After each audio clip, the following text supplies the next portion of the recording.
Duha ka mga lalaking luwan sa motosiklo patay human matagak sa kurbadahong bahin sa Marcelo Fernan Bridge pasado alas 11 kagabi sa barangay Pusok, Lapu-Lapu City. Ano ang report?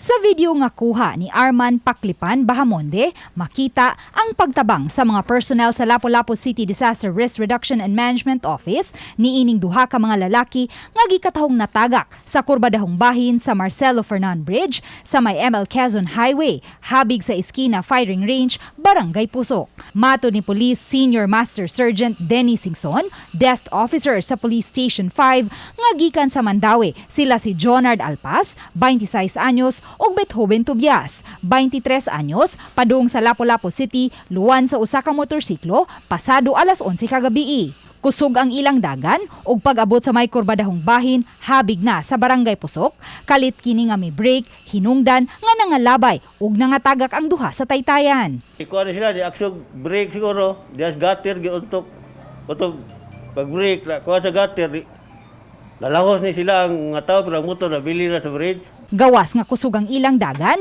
gituhuang nakainom usab ang duha.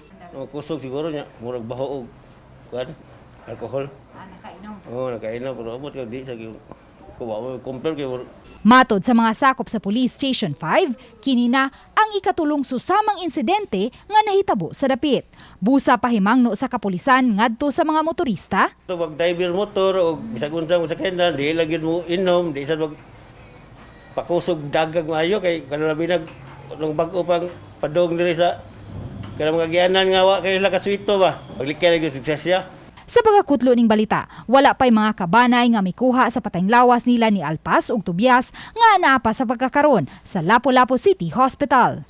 Uban ni Marlon Melgazo, Luan Merondina, Balitang Bisdak.